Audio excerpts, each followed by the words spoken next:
Hey guys, and welcome back to the channel. Today I'm doing a little bit of work on the 91, and it's just kind of been a project car for the past few years. And I bought it running. I drove it home. I shouldn't have, because the thing was just garbage underneath. The spring was literally facing the other direction from someone trying to bend it and lower it. But it's back. Everything underneath is cleaned up. It's all new stuff under there. Headers are on, motors tuned up. What I'm doing now is his final touches. When I put my wheels on, I realized that on the driver's side, the tire was out a lot further than the passenger side. So what I'm doing is I'm adjusting my adjustable Panhard rod. Really wishing that I'd gotten one that was adjustable on the car right now. What that means is there's a nut, you can just kind of crank it on the car and it can move it either direction. But let me flip it around, show you what I'm talking about. And I'm going to show you how I'm adjusting it and how I'm getting it as close to center as possible. Okay, so in here, you kind of see that my Panhard rod bar is already out, and actually I can't get it in, so I need to adjust it anyway. But you look way back there, and the Panhard rod ties into that end. I'll try to go around and get it a better side picture. It ties in over there, and then if you mess with these screws over here, you can make it go in and out, and that shifts your axle. So I'm going to do first, I'm going to get a measurement from, take a string, drop it down from here on each side, get a measurement, see how off center this is, to figure out where I need to adjust this at. Alright, we're back. So very simply, I took some masking tape and some string and some nuts, and I hung this down so that I can measure the distance between each side. So I'll flip it around and show you that. Alright, as you can see here, this is just a normal piece of twine with some masking tape on it. It's being weighted down by just a lug nut. I'm going to stick my tape measure right in the center here, and I'm getting like 3.5. So this is the side that was sticking out more, which means I should have a larger number on that side. Let's go find out. Here we are, same setup. And gravity do the work. The car seems pretty level, so we'll check it. Alrighty, yep, 4.5. So I've got like an entire inch that this rear end needs to move this way. That would make this one 3.5 also. But if I pull an inch out of that one, then it's 4.5. So what do I need to do? Simply split the difference. I need this rear end to move 1/2 inch this way, and then this one should be at 4 inches. And because that would bring it out 1/2 inch to 4 inches, and that should bring that one to 4 inches. Okay, so right here we have the bolt back out. Let's knock this guy down, and he's already pretty much as tight as he can get. So my only real option here is to actually remove this nut. Let me see if I can get a little more on there.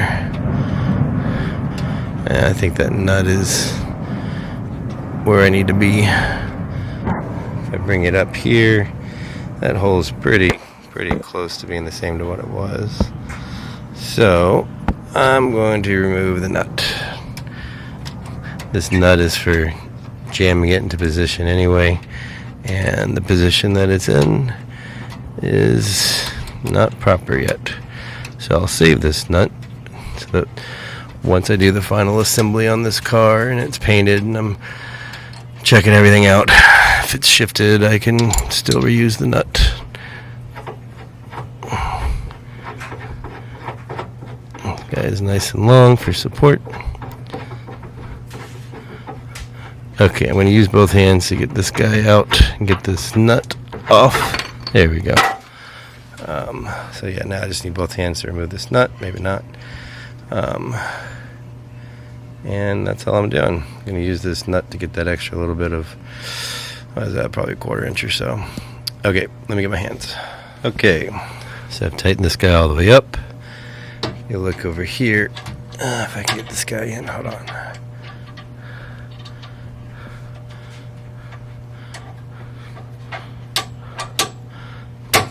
There we go. Okay, so this guy's back there. When I put it up, you can see that at the very least it shifted not quite 1/2 inch, but that's better than where it was. So now I have it supported on the rear. I'm actually going to jack it back up, support it by the car, and it should be easier to shift the rear end than what we've been trying to do, which is shift the body. Let's see how that works. Okay, so update. I took my measurements. I need to shift the rear in that direction. I've jacked it off. I'm sorry, I've jacked it off. The car is on jack stands instead of the rear end. The rear end's kind of hanging. And I need a way to like shift that whole axle over. And I've been pushing and trying. And I realized I don't know what the hell I'm doing, to be honest. I've always adjusted them with the ones that are adjustable on the car. So my redneck started to show. I took a strap that I have and I tied it to this tree. I'm going to try to ratchet it over. I'll show you the setup. Kids are going crazy inside. I have the strap around here. It's just going to this tree so that I can try to keep getting it over. And I need both hands. It's getting there. Okay, so after an hour of screwing with the ratchet and losing a knuckle, trying to tighten it as much as possible because I was only like a quarter of an inch away, it popped and I lost a knuckle. But I realized that someone, who obviously is me, had set up the ratchet wrong. So it's actually set up proper now. And it's almost there. A couple more turns and it's going to be there. But I just want to pause and show anyone else how to set up a ratchet that doesn't know, like I didn't, so I'll flip it around. Okay, ladies and gentlemen, here is your bare ratchet strap. You're going to feed this end through this side, come into this slot, go over, and that's it. Anything else is too complicated and you're going to have issues. Now I can try to hold it with two hands and ratchet this guy over. That's it. So that's the proper way to do it. Mine was all wrapped around and binding and causing issues, and I had to keep forcing it, not realizing that until it broke. Okay, back over there so I can ratchet it some more and jerk that rear end over. Okay, so back under here. Let's see how close we are. Okay, so see, we are almost there. It was like way out here, now it's almost there. Let's go over here. Let's crank this ratchet a couple more times and see what we get. Okay, I need both hands. Okay, ratcheting is done. Let's see how close or far we are now. Alrighty. Here's we're hoping. That's all it took. Oh, super close. I could try to fight that end, but I think I'm gonna go ratchet it just a little more. Okay, I hope that did it because my strap is starting to get tangled and I might be able to ratchet much more. I'll take it all apart again.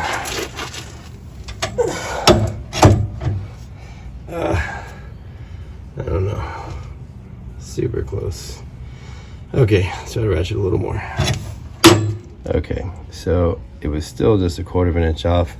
I'm actually taking this back out to put the nut back on because when I measure, I'm actually at 4 1/4 on each side.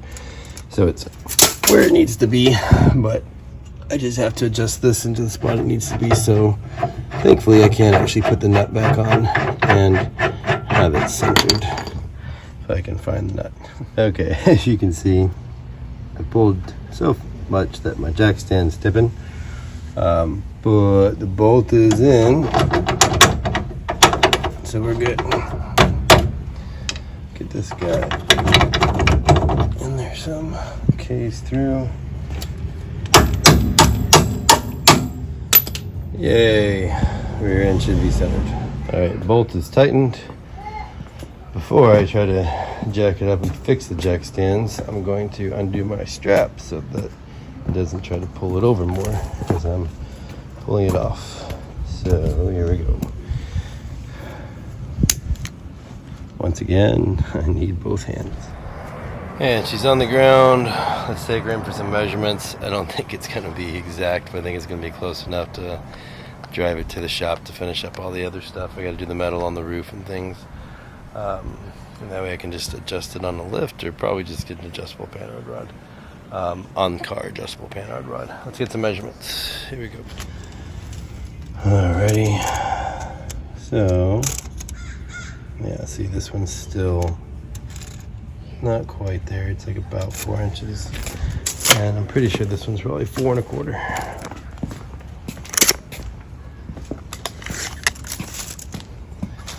Here we go. 4 1/8-ish, so pretty close. Good enough. Okay, well, I guess that's it for this video. I've got it back on jack stands on the rear.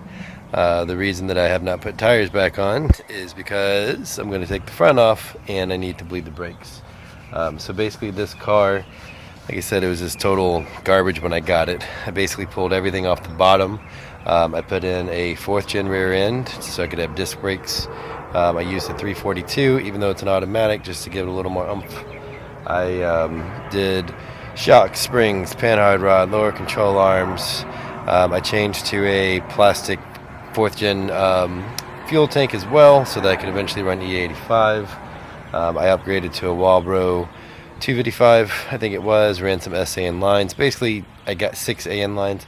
Basically, I got the car ready for an LS swap, but I have not LS swapped it yet because it still needs body work on the T-tops. I got to replace the metal up there. It's got a hole in the firewall I got to replace. So what I did was I just went in and I cleaned this up. So I actually had this motor off the Cayman burnout. I got rid of the emission stuff, cleaned up anything, did satin black underneath the engine bay, did satin black under the car. I'll flip it around and show you a little bit. Okay, so this is just a 305 TBI. I upgraded the distributor, plug wires and plugs, all new AC stuff, all new accessories. We got some headers on this guy. I honestly don't remember if they're long tubes or mids. Look kind of like mids.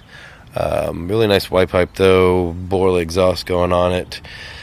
Getting these guys is really relatively cheap, and it just makes the whole engine bay look newer because those tend to turn yellow over time. New master cylinder, shocks obviously.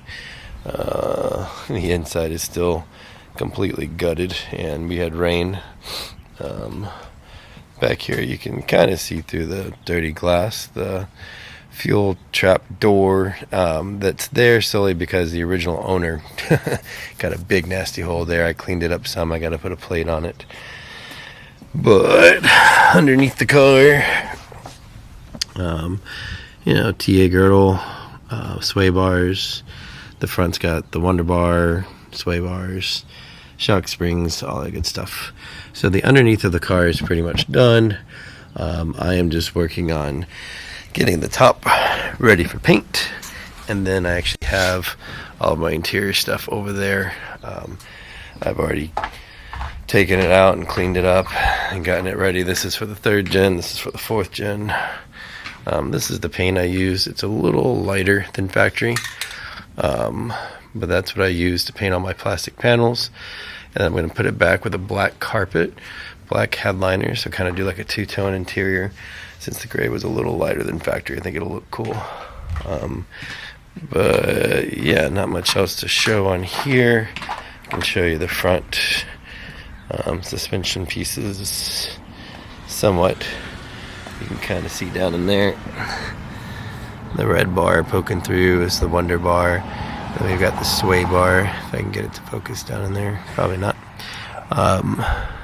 Cap and rotor, little hooker headers. And I upgraded to the big brake upgrade kit with the C5 rotors and LS1 calipers and C5 abutment brackets. Gotta finish running my brake duct here. Ran some of Starbucks front turn signals with the air brake duct. I'm making a grill for it. Those are the headlights that I like because they look kind of like cassette players, cassette tapes, and kind of fits the car. But yeah, this is the 91 project car. If you guys want to see more on it, I actually took videos from the day that I got it to doing everything on it. I just haven't put them up because I didn't think anybody would care. But if you want to see it, then drop me a comment. These are a nice set of actual vet wheels. They're going to stick out a little on the back because of the 4th gen rear. They should be fine on the front. They're just temporary. So yeah, that's this car. Let me flip it around and close out the video. And quick little edit since I have those wheels off. This is what I've got going on under here. Here's the big brake kit. I've also got the A-arm springs, just liquid shocks, Bilsteins. I don't remember, not Bilsteins. No, like whatever the super cheap ones are for daily driving. You can kind of see the sway bar there. Those look rusted, but it's all new Moog stuff. And I also forgot to mention I had changed this out. The steering box, swapped it out for the performance IROC version. Got the nice billet shaft. I believe that was Hooker.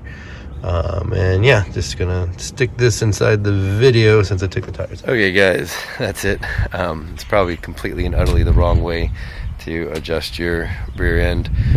At the very least, you can see the mechanics of it. I'm sure that if I had simply unbolted the rear end and shifted it over and got it on there right, started with the Panhard rod, put the rest of the stuff back together, probably would have been easier. Oh well, I didn't feel like doing all that.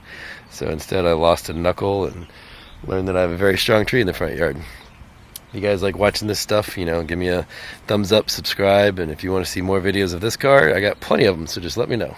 Have a great one.